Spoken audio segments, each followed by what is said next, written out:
Ernie, Yeah, how did you get into the documentary business in the first place? um, I was a Navy pilot during the Second World War, and I had no idea what I wanted to do when I got out. And I took some aptitude tests, and they said I should do something in the field of the arts. And I ended up studying interior decorating for a year, and I could see that that was not my field. There was so many people better than I was, and they could do beautiful renderings. And I began designing sets for theater scenery, and ended up when they started the film program, becoming a member of the first class of film students. So that's how I wandered into it. So how did you get from there to Iran? It was a long story. As I mentioned to George, this presentation is going to be very different from any in the history of the Sunday Symposium in two respects. One of them is that the program I'm going to share with you is 60 years old.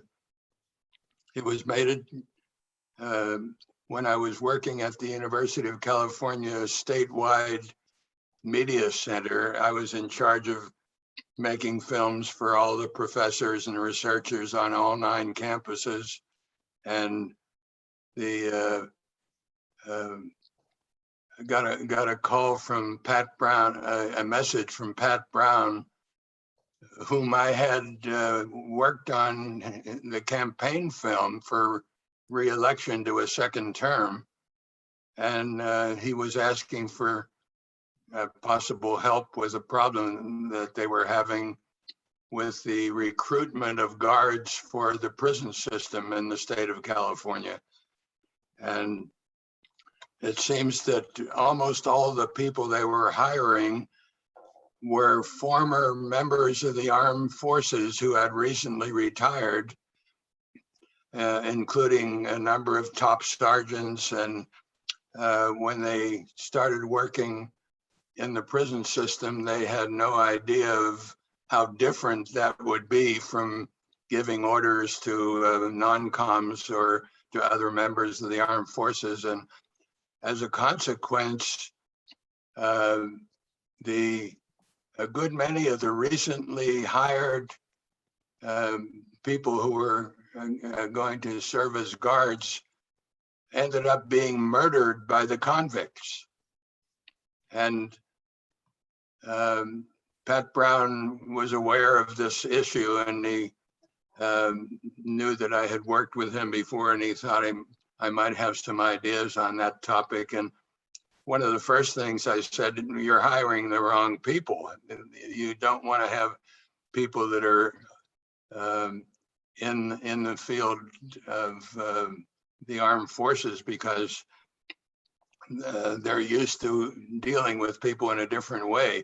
What you ought to be looking for is people that have a background in social services, that have a career ambition to be in the helping professions.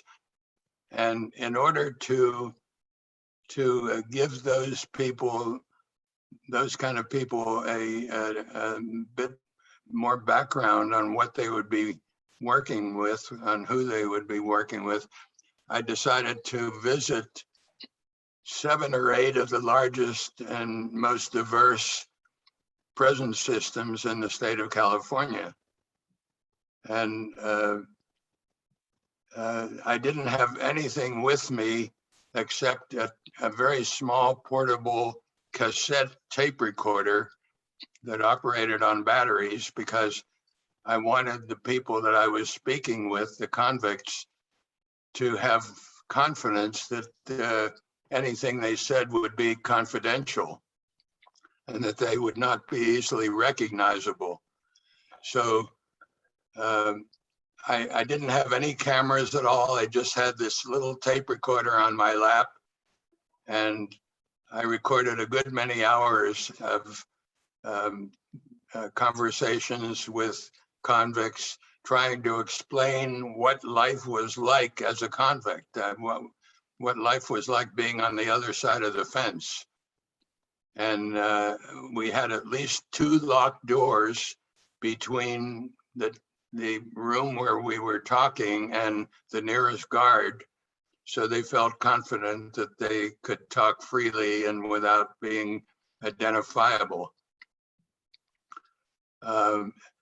And I've recorded a great many hours of talk from all kinds of convicts, both male and female, different racial backgrounds, different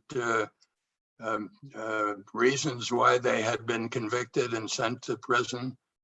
And I spent a good many hours editing them down to this 28-minute film, or not film, but radio documentary that would give possible new recruits an idea of what they were in for.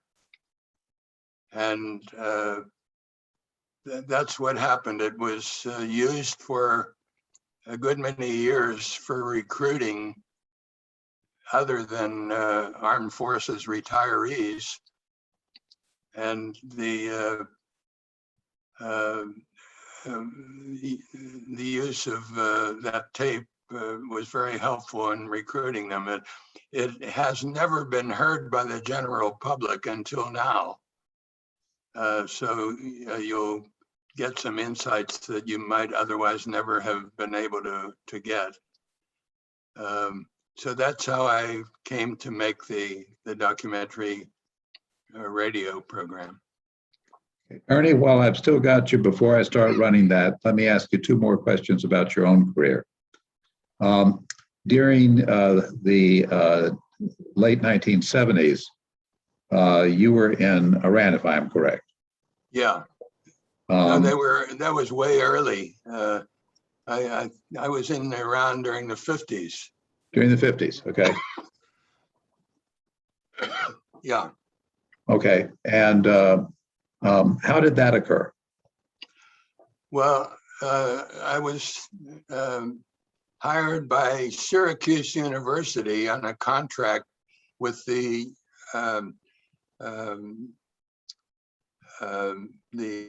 excuse me, my memory for names is not good since I had a stroke, but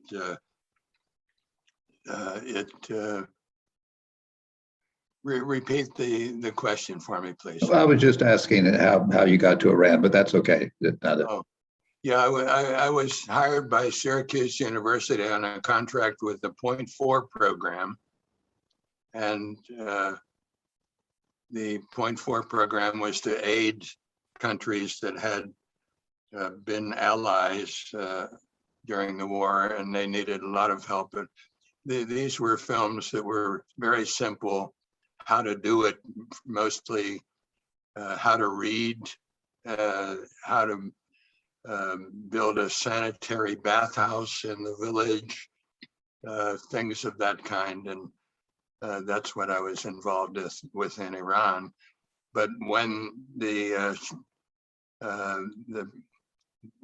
attempt to overthrow the Shah occurred, my roommate and I were the only one that looked Semitic enough to go out and be in the middle of the riots, and I filmed the attempt to overthrow the Shah the first time.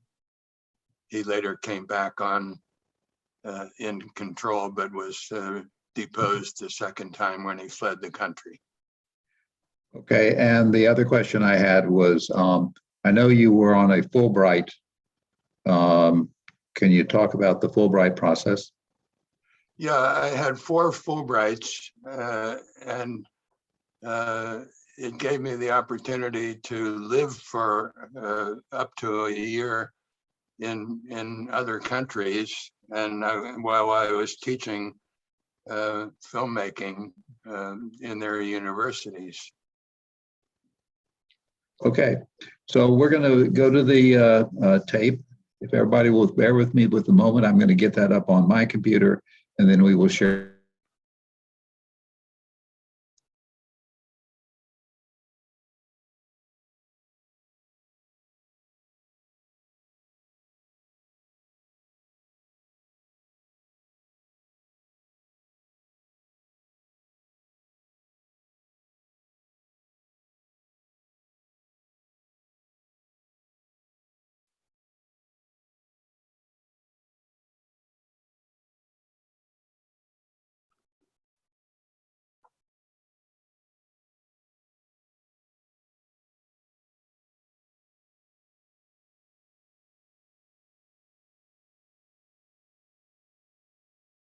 and hatchets and spears and swords hidden in various places all over the prison. The criminal lives in a jungle. This is the true jungle.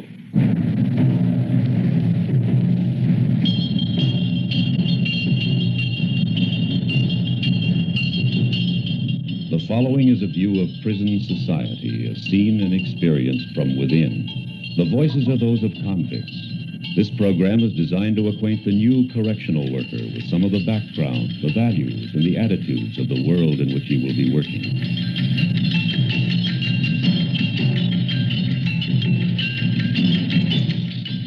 Just little things, that's what started everything. Just little things like one time we got an argument over my hair was too long. They didn't like the way I combed it, or else the clothes I wore. One time we had an argument over shaving, just little things. I got a bad temper. I'd get mad and I'd leave the house. I wouldn't come home all night, and then this would get me in trouble. I don't know who my real mom was, but she didn't want us, my brother and me. I don't know my real dad. My mother, she don't have much chance to be with me. We lived way on a farm, a sharecropper's farm back in the country. And I had rheumatic fever when I was 9 years old, and then we moved to town when I was something like about 14. I always, didn't have the nice clothes and all to be accepted in the crowd. And then it seemed like when my trouble really started was when I got married. Maybe I didn't love the girl enough to accept the responsibility, of a family and kids, which eventually had. I'm from a middle-class Protestant family. My parents are still married. They've never been separated. I'm the oldest of 6 children. No one in my family has ever been arrested.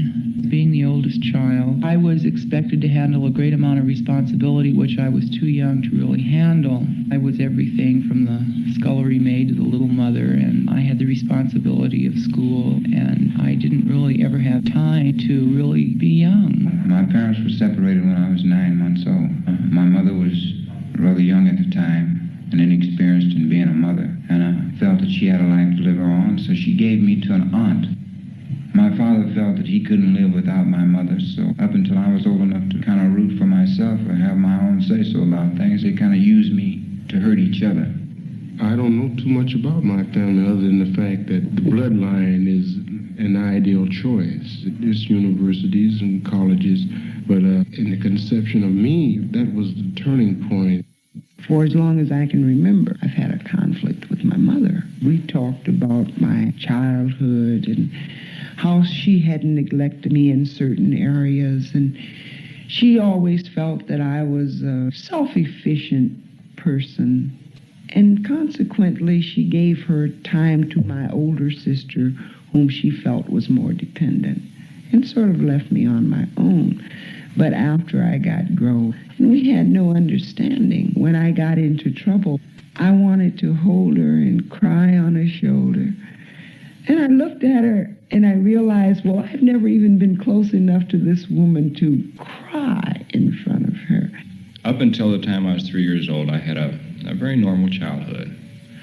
But at that age, my father leased a cleaning store. My mother went to work in there, and I was left alone. Well, prior to this, I'd had all kinds of attention, and being left alone was frightening. So I started doing things wrong in order to get attention.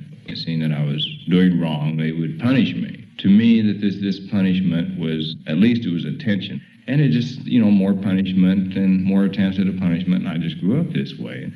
I was an orphan. I came to live with my aunt when I was about 8 years old. My cousin, whom was 2 years older than I, he was going to a special school that was for delinquent boys.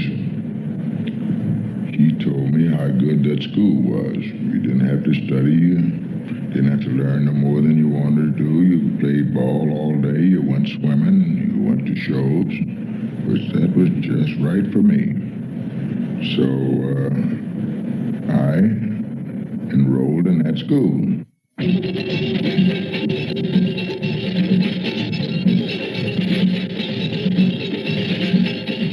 family I was living with, they owned a store.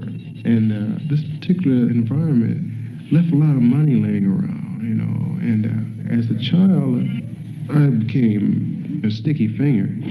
You know how stores is money laying on the till, and those old-fashioned tills with the marble slab across it. And I was attracted to those large silver coins.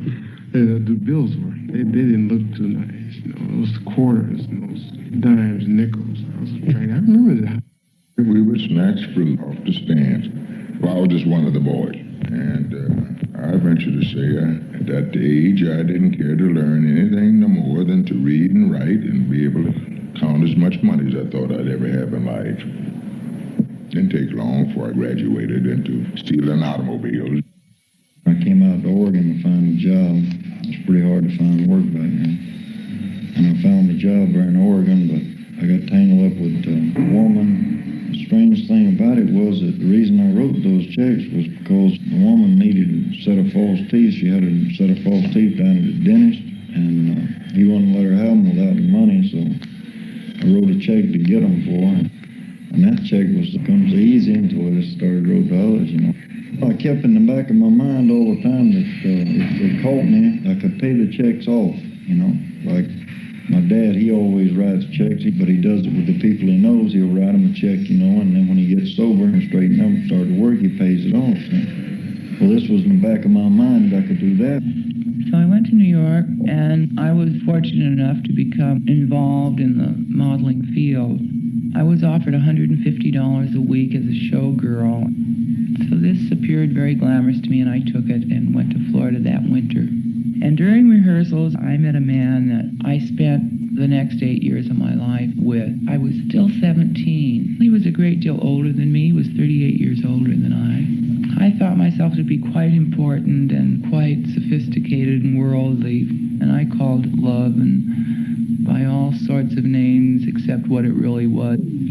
So when I came back to New York, I came back pretty defeated because I really felt that I had given my all, as I understood it at that time, to this man and his life.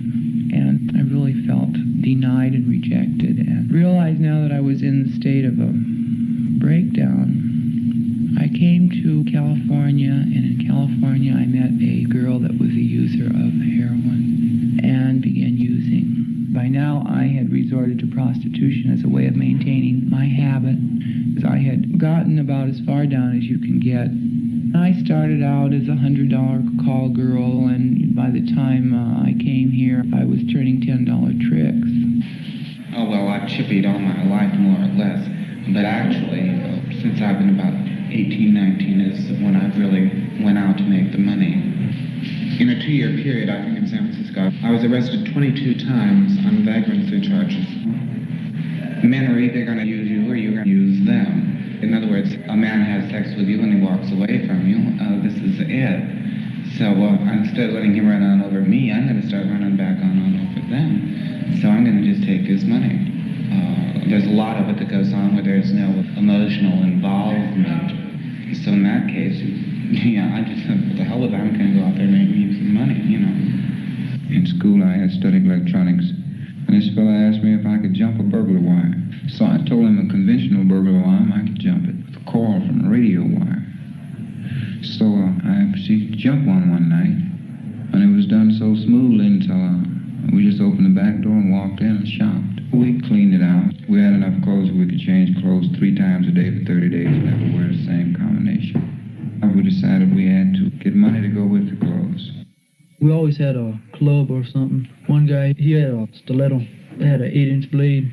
He had a big club. The inside was bored out, and it had lead inside that, then wood put on top of that. It had tape around the handle, and it was pretty heavy. One time, we attacked a man and a woman walking down the street, and I ran by the woman and grabbed her purse. The man started chasing me, and the guy just ran up behind him and hit him in the back of the head, and that was it. My cousin had robbed his bank. I was standing outside watching, and I seen this policeman come around the corner, and he asked me, he said, well, what are you doing out after curfew? And then he heard some noise inside the bank, and so he was getting ready to go back to the car, so I stabbed him. And he fell down on the ground, and I called my cousin, and I said, let's go. So we made a track. It was on my conscience for a long time because I was scared he died. And then after a while, my cousin said, well, you know, that's life. They lived in about a $30,000 house in a well-to-do neighborhood. And so I went there with the intention of kidnapping her and a couple of her kids and taking them to the bank and having them draw out what I thought was about $5,000. When I got to the house, there was no one there, and the back door was unlocked, so I just walked in. I was smoking cigarettes and drinking their liquor and just fooling around, more or less waiting for them to come home. I looked out the window. I saw this child in the front lawn of the next door neighbors. So I opened the door and I called the child. When the child got in the house, I put my hand over its nose and mouth, and I smothered it. It made me feel big, powerful. At the age of 15, I came to prison for first-degree murder. How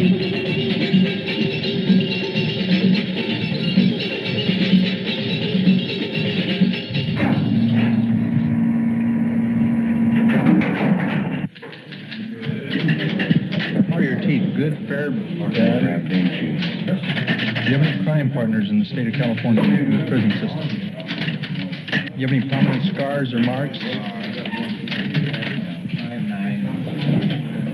What's the weight? 152. 152.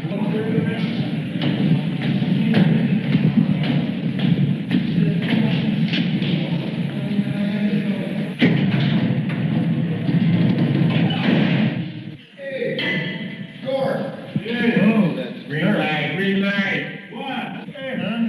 Hey, where you been? I want you to go this way so I do, man. Dump the fucking train, man. Don't be prejudiced.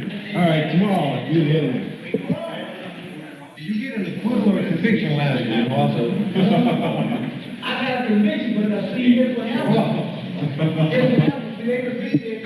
You're good. It's CMCs. You hear that? Hey, Coco, I hope you get stabbed to death. This is Johnny Black. We're incorporated on the document. Fuck everybody's next week. Now take that.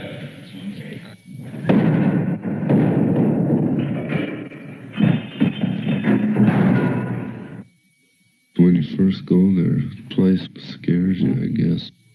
There was 3 beds in one room, and you had a little room to walk around in. There was 3 guys in a room. I felt sort of scared, you know. They were bigger than me. I was just a little guy. I was just scared and wondered what they would do with me. And then you talk to these guys and you tell them what you're in for. Just wanted to get out. That was my first thoughts, just how to get out. I assumed, of course, when I came in that they were going to have a segregated unit, what we refer to as Queen's Row. I was absolutely, utterly terrified of being beaten half to death, of being shot by some outraged guard, you know, the sort of thing that you see in movies, or a riot and being stabbed to death or something. I wasn't worried from the inmates. I was just, all these terrible guards and things. This was the main fear that I had. And the officers didn't bother you at all. It was the inmates. I can remember the older fellas used to tell me how when I got to prison that I would be made an homosexual because of my age, because of my looks, that I would be ran over, that different games would be played on me, someone would loan me something and get me in Dutch and apply pressure.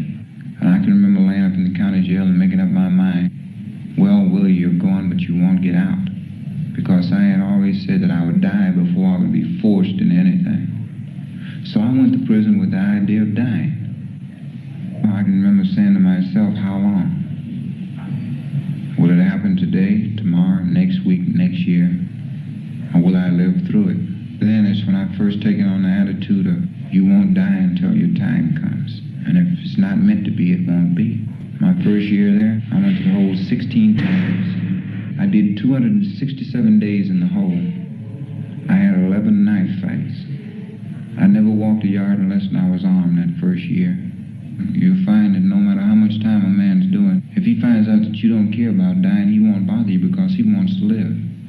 Unless you run into another fool as big as you are at that time, you'll make it. Everyone will stay shy of you. And this is the way it went down. After the first year, I had no more trouble with inmates. But by that time, I had become a troublemaker. All officers had their eyes on me.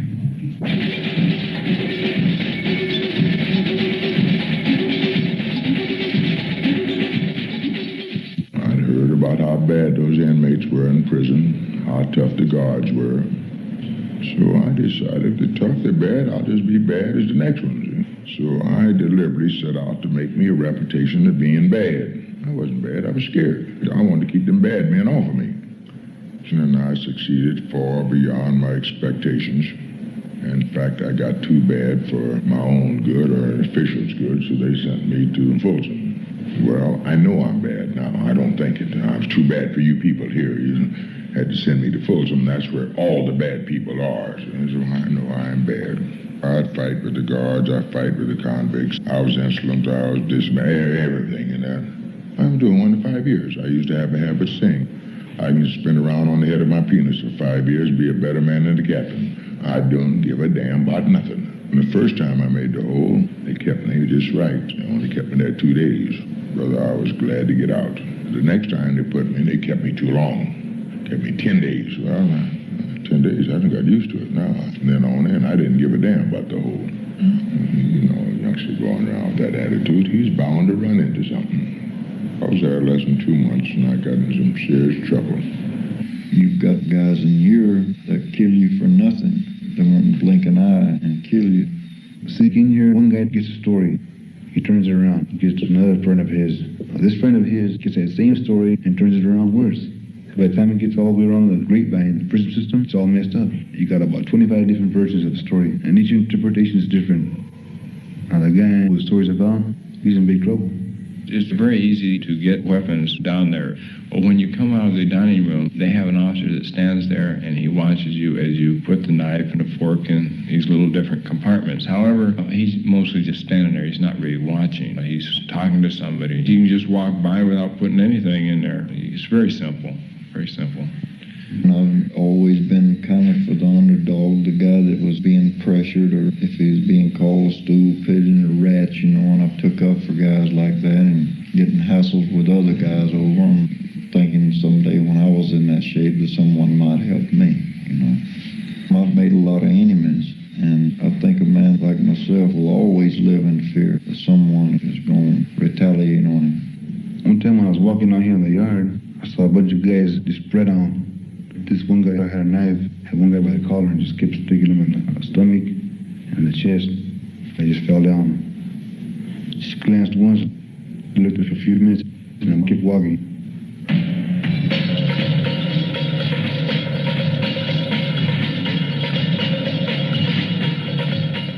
I became involved in what is commonly known as a prison triangle.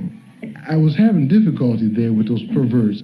They throw themselves at you as your foot servant, giving you all types of attention and affection. In the process of getting you strung out, and then the freak drops you or hangs you up for a while and sort of slacks off on the affection. And you got the domestic spat going, and finally you get around in the course of conversation of asking, what have I done? You know, what do you want me to do? And then he comes on with the second term of entering into the transition of homosexuality, which is if you want to make it with me, you got the even up thing. And from then on, it's up to you. You either give up your manhood and share the relationship, or they drop you, which is a pretty sneaky way of turning a youngster out, because if you want all this affection and attention, you got to sort of balance up their affairs. At one time decided to rebel, but they had a liquidation thing going. They got a system where they tell you, get your stuff and meet me somewhere. We'll settle this by a duel. If you don't accept a challenge when it's made, but then you're free game for anybody who wants to bushwhack you. Unless you want to go to the custodian, then you got another war because you turn into an informer. And that's even worse. You're free game for the individual who's challenged you and his associates. But after you turn informer, you're free game for everybody because you've drawn the line. You said that you're on this side and they're on that side. So you accept a challenge when they make it, and you stand up upright like a man, or you leave yourself to sniper or bushwhacking. See, I got it first. I got stabbed, entrance and exit on 3 intestines and a small blood vessel. But they made an attempt on my life again. And at a particular time when the challenge came down, the only thing I had at my disposal was a tool which had a blade in it.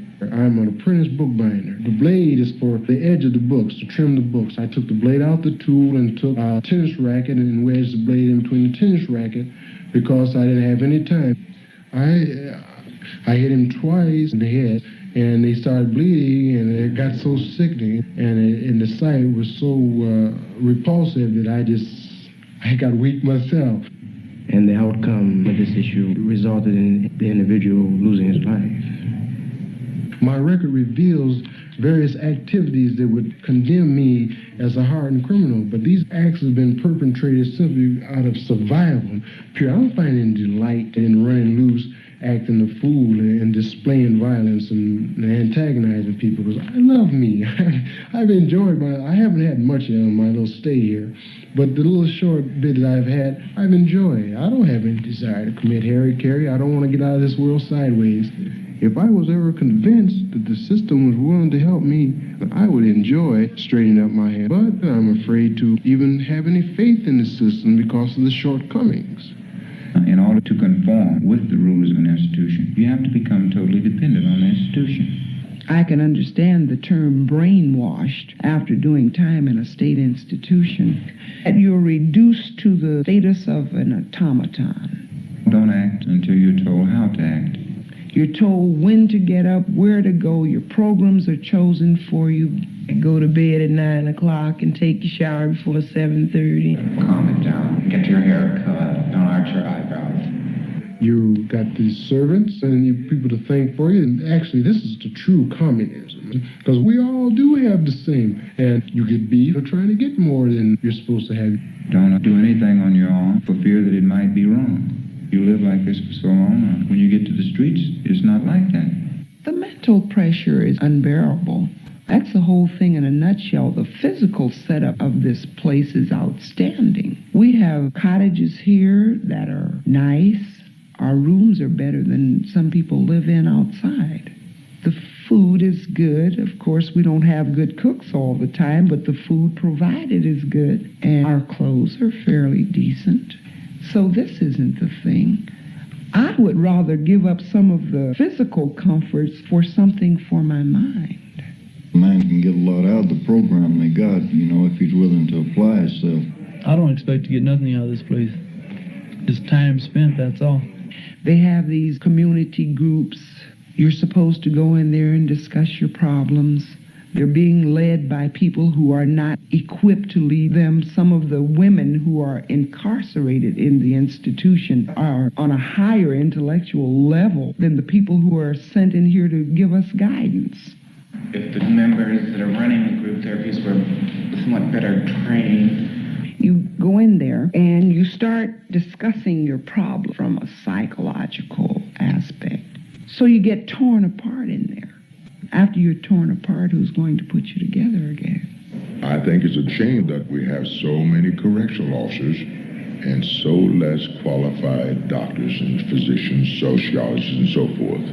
In prison, the psychiatrist's emphasis is on evaluating him in order that the board can tell whether he should be released or not, rather than on helping him.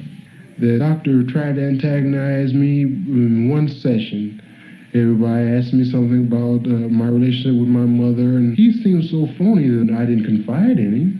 I just couldn't see where, on this mass production basis, he could actually help me. It was a whole big phony farce. If you honestly want to rehabilitate a man, why keep tearing down his morals, his ideals, by forcing him to associate and live among informers and perverts? Why? That doesn't make sense to me. It's hard for a man to face the fact that he's run around for so long. He's a big man. He's my big con, I'm big this, I'm big that, and he's starting to get his chest out. It's hard for him to really face the fact that he's nothing. Things such as kindness, understanding, these are considered weakness. So when he gets in a counseling group or therapy group, he's fearful of bringing out his problems, expressing fear at something. If he'd bring it out, the other convicts would look down on him. No matter how we look at it, a man has to be accepted by the society that he lives in, or he's miserable. If it's just 5,000 other convicts.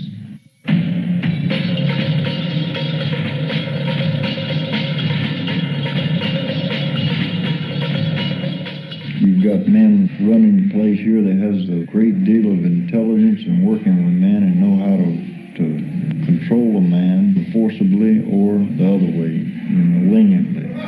But you've also got some of the guards that they hire have got no understanding at all. The fact of the matter is, some of them have not even got as much as a lot of convicts. I see it every day. These therapists, they'll take one of these youngsters and they'll work with him for months and months and months, maybe a year. and get him straightened out. And he's striding along, he's just on his feet, doing pretty good. And here comes some ignorant so-and-so, in 5 minutes tear down all the work that that therapist was able to do in 1 year. People will be people, no matter where they are, no matter who they are, no matter what position you have them in. You have your good and you have your bad. And for a person to work in the prison system with the rehabilitation program that they have going in their institutions, he has to want to do this type of work. He would have to know something about human nature. He would have to be able to understand himself, first of all, before he could even begin to understand another person. He wasn't self-righteous, you know. He was just an ordinary guy, but he felt that people were equal. That just because you were a criminal, you weren't automatically bad. A man wakes up one morning and he sees how late it's getting, and he sees his life going down the drain. He counts up what he's got, and he sees that he has nothing. Then he begins to take note and struggle, if it's not too late. But once a man decides that he wants out, he's tired of running, he's tired of ripping, he's tired of ducking, dodging, and scheming, then he can be helped. But the hard part about it is you never know when this man is sincere or when he's giving you a bunch of bull. I don't think a man will ever get the experience he would get at San Quentin and Folsom, nowhere else in the world. It's just a human education. It's an education that a man won't forget. I've asked myself at times, who am I? And the only answer I can give, I'm just one person out of millions that are a little different, but more like everyone else. You take the guy in the jungles of Africa and a businessman in Wall Street, and you'll find that they're more the same than they are different. Differences are kind of minimal, really. I'm different because each of us is different. And I'm just one of those persons in a big mass of people. You've been listening to Sounds from a Jungle, produced by the Extension Media Center, University of California. We wish to acknowledge the cooperation of the California Youth and Adult Corrections Agency and of the member institutions where the preceding voices were recorded. For information about other programs in this series, write to Continuing Education in Criminology.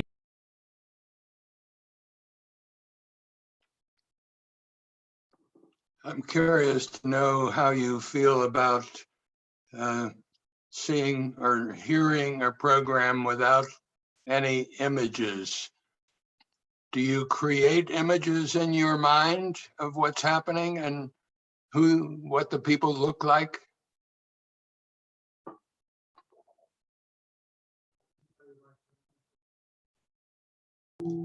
Anybody who would like to comment, feel free to unmute yourself.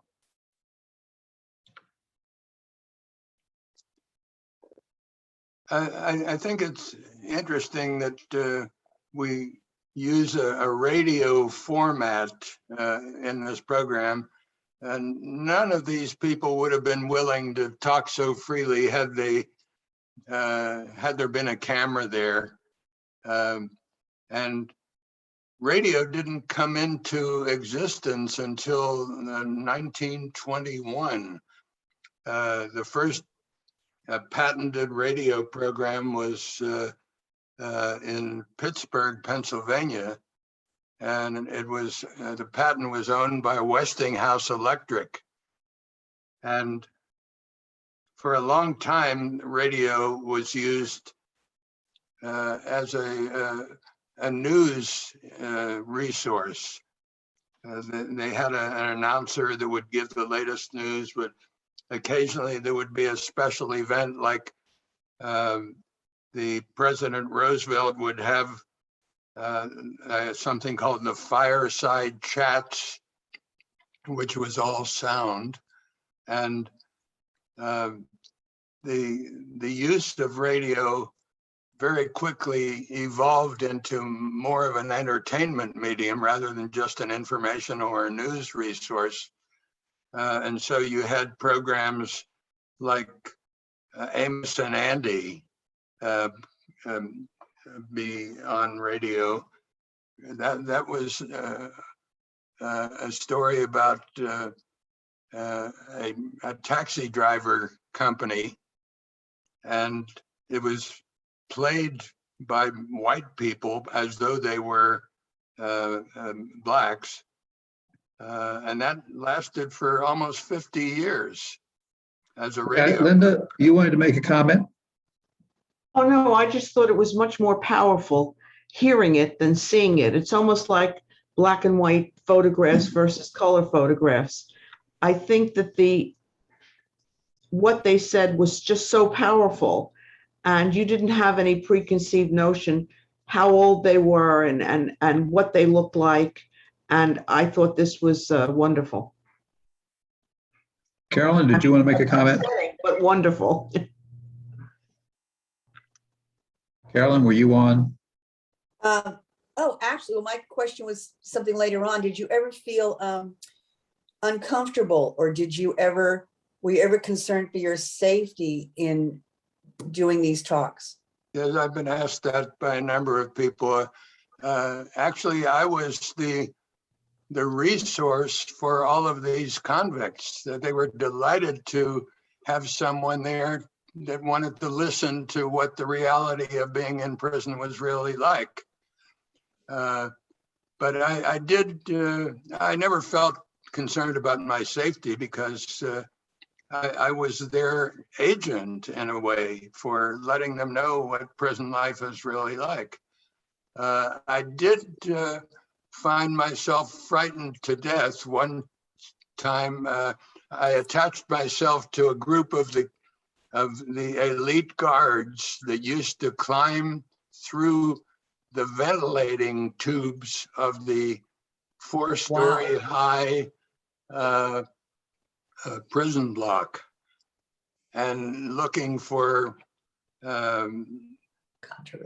hidden weapons or other contraband. And during the time that I was following these guards, they found quite a few weapons that were hidden in the ventilating tubes. And eventually they ended up opening a door and coming out on the roof.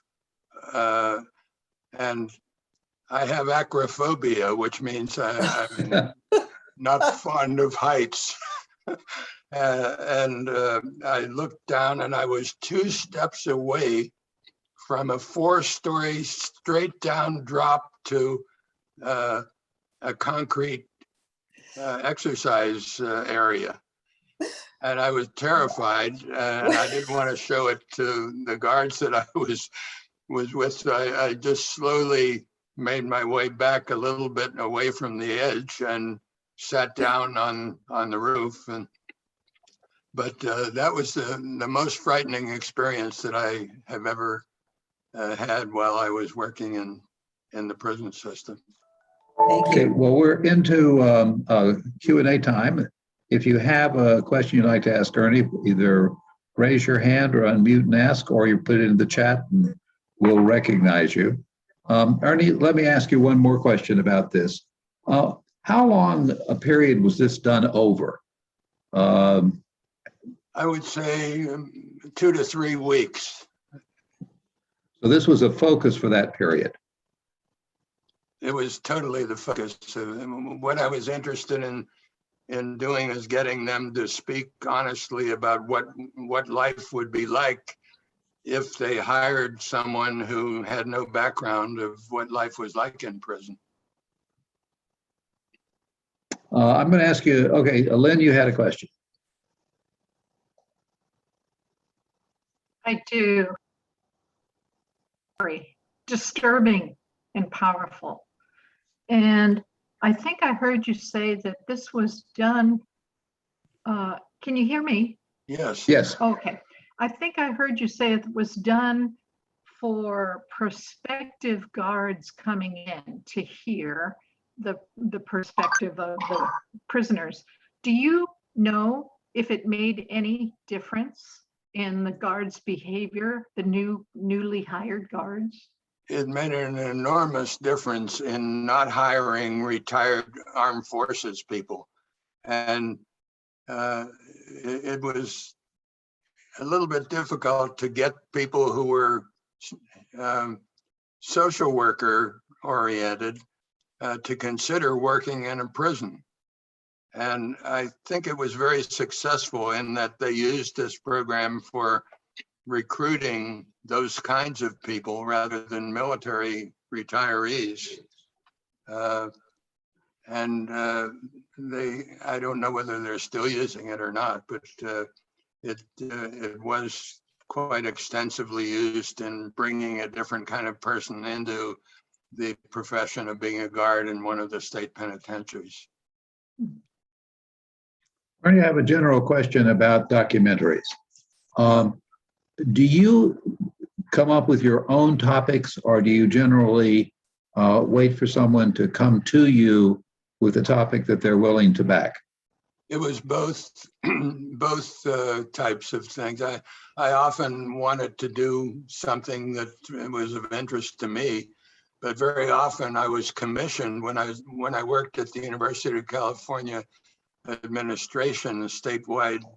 I was constantly having people come to my office and tell me what they would like to have a film made. For example, we made 17 films on dying aspects of the American Indians from Alaska all the way down to Central America, including witch doctor ceremonies and things of that kind.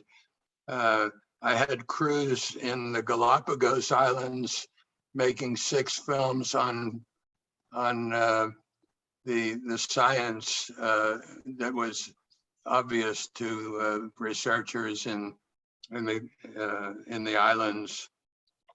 I had one person from the psychology department who was a Nobel Prize winner come to my office and say, I want you to make me a film that explains the theory of relativity in comprehensible terms to 6th graders.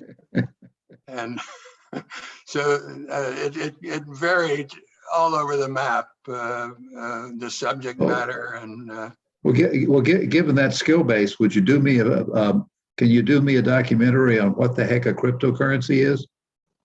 What the heck, what? A cryptocurrency is. These these crazy things we keep reading about. Yeah, I need to learn that myself. I see that, but I don't understand it. Well, when you do, let me know, because it's beyond my skill set. Okay. I think it's a very interesting medium, the sound-only medium, and I can recall very clearly when radio first came out, my family gathered around the living room, this large piece of furniture with 2 speakers in it. It was called a super heterodyne radio. And I remember at the age of 14, listening to Edward R. Murrow's broadcast from London during the war. And little did I realize that 10 years later, I would get to know him, and that we were both doing radio documentaries before the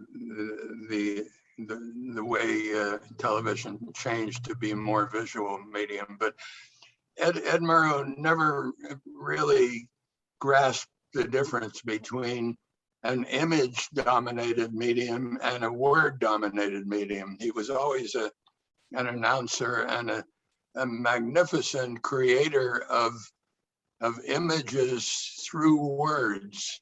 When he went out to Trafalgar Square in the middle of the buzz bombs and tried to describe what it was like to listen to the bombs coming over across the channel. And it was extremely creative in the way he used words to give us a sense of what was going on that we could not see. I think many of us remember his Nixon interview.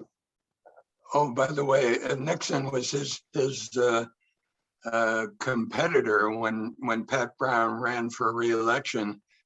And what many people don't realize is that California was very much a red Republican state for much of the time until Pat Brown. He was the only Democrat that got elected in that entire election cycle to the governorship. And it was a hard-fought race with Nixon. When it was over, Nixon called a press conference and said that he was going to retire from public life and that the press would no longer have him to kick around anymore. But of course, he did run for president a number of years later and was successful. I remember also the broadcasts that were involved in the Tokyo and the Berlin Olympics. There was Joe Louis was scheduled to challenge the world championship boxing fighter who was a German named Max Schmeling. And every single radio in the country was tuned to that fight. Schmeling had been a paratrooper that was part of the invasion of Crete. He was 6'3". He weighed 240 pounds. And it was quite a battle between the brown bomber, Joe Louis, and Schmeling. But that's the way the title of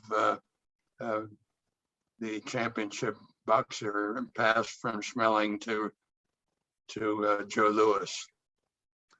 Ernie, we have a question going back to the audio documentary. Was it the observation you made about the problem with having ex-military something that you anticipated or something that came out of the interviews? Well, when I heard what they were using as a recruiting tool, I could tell right away that why these newly hired guards were being murdered. They were just the wrong kind of people with the wrong kind of background. So I was the one that suggested that we try to get people who were in the social welfare kinds of professions to be applicants to work in the prison system.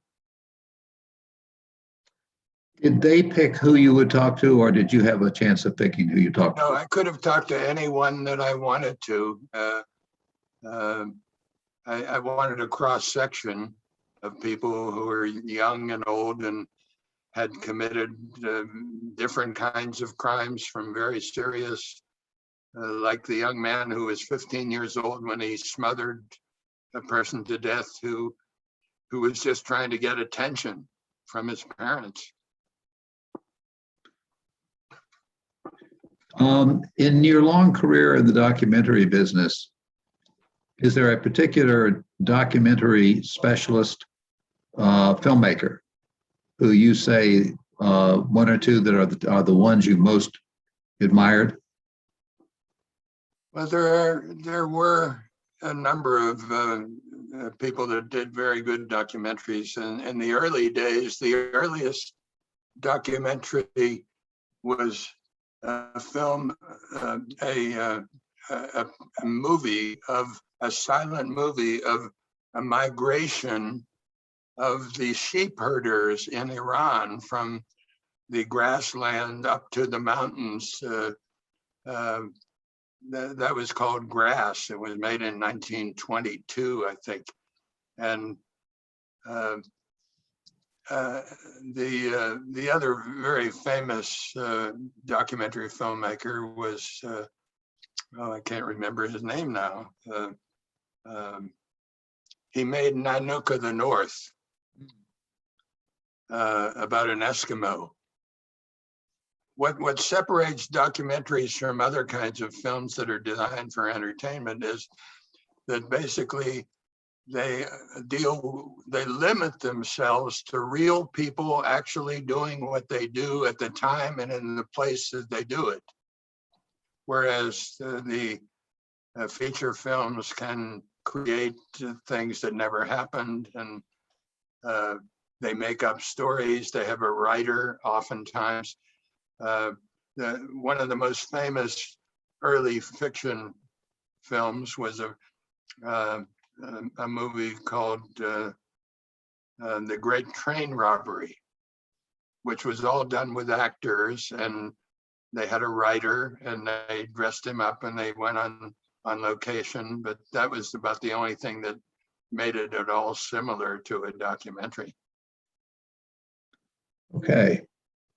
I remember also when Ed Murrow, I got to know him because he called me and wanted to have dinner with me because I'd done some research on the effects of film, what is convincing and what is not. And I had published that research in a number of different publications.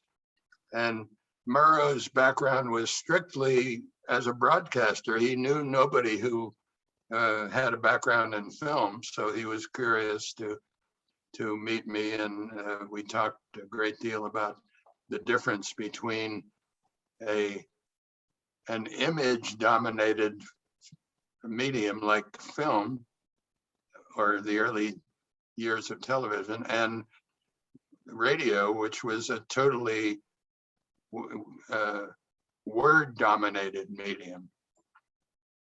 And he never did really get that difference, even when I think toward the end of his career, when he was working for the United States Information Agency, he made a film called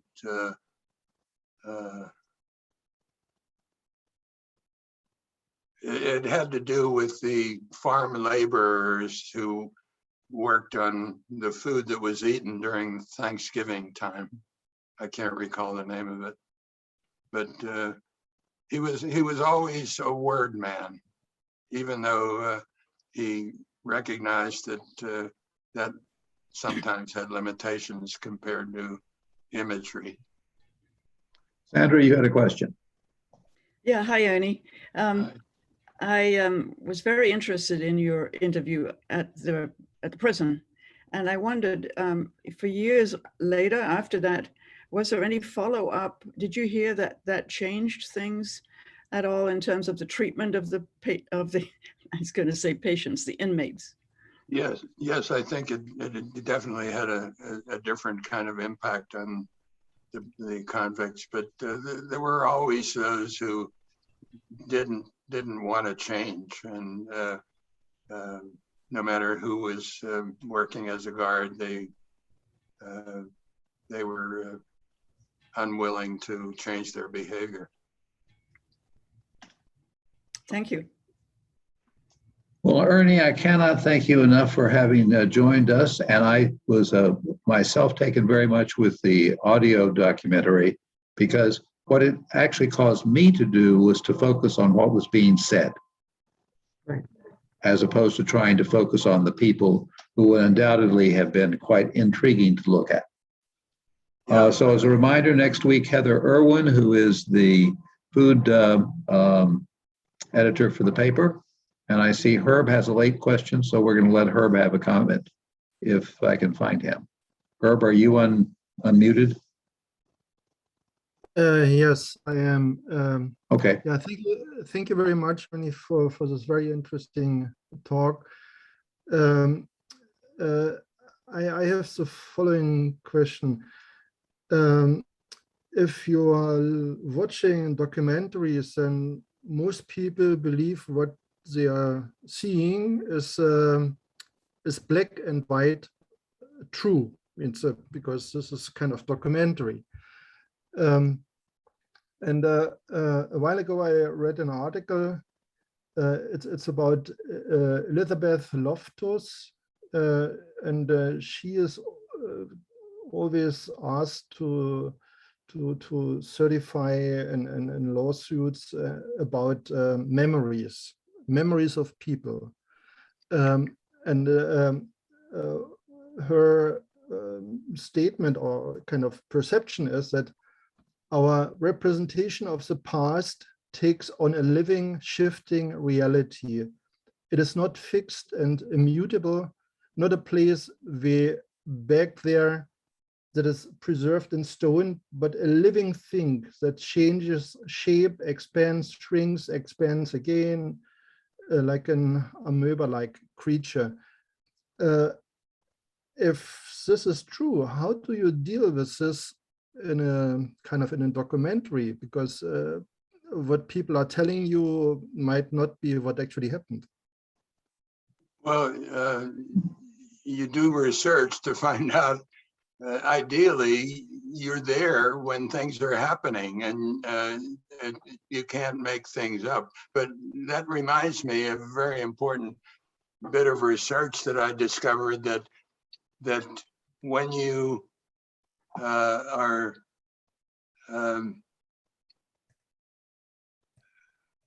my memory is just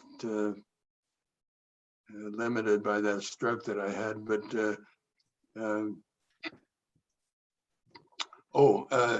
what we remember when we see a film, particularly a documentary, is more what we see than what we hear. I think had George Floyd not had a young woman pull out a camera and record the knee on the neck of